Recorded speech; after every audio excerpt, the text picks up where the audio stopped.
Hey, good morning po mga Lodi natin dyan. Welcome po sa ating YouTube channel, Dugong Pinoy. So, sa ating mga kadugong Pinoy dyan, shoutout po sa inyo lahat mga idol ha.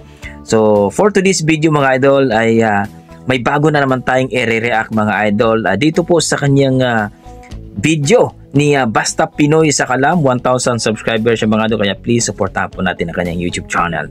So, dito sa kanyang video na pinamagatang A Brave Husband Singing on His Wife Funeral. How do you heal a broken heart? Well, mga idol, isang asawa na kinantahan na ang kanyang asawa na yumaong na po mga idol. This is talaga, napakasakit po ito. Pero panoorin natin mga idol at mag-react po tayo after ng kanyang kanta mga idol. Pero bago ang lahat, huwag niyo kalimutan mag-like at subscribe po sa ating YouTube channel, Dugong Pinoy, para po ma-recommend po ni YouTube mga idol. Tara, let's go mga idol, panoorin natin. I can't believe what I have heard. Could it be true? Are you the girl I thought I know? Nakalungkot naman to. The one who promised me your love. Where did it go? Nakakalungkot guys. But everybody ever knows. How do you heal a broken heart that feels like he will never love this much again? Oh no,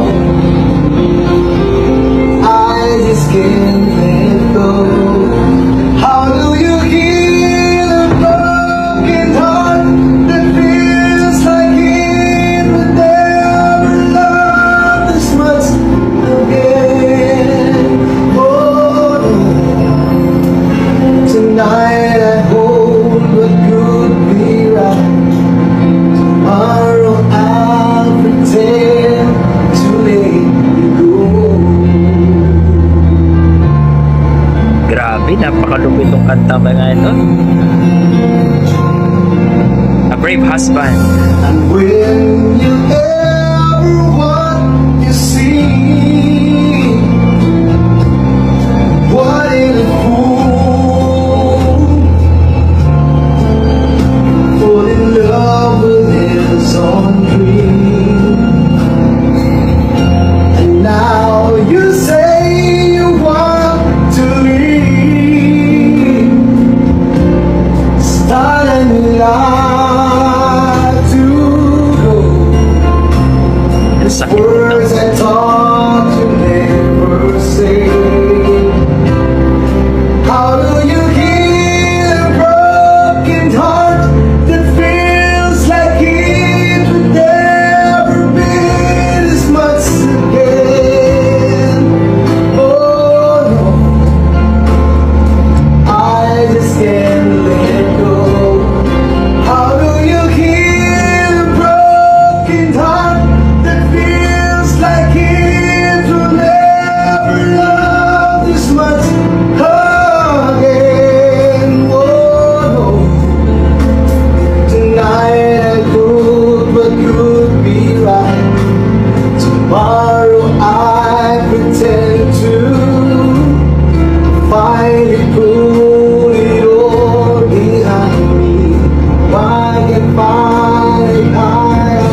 Napakasakit nito mga Lodi.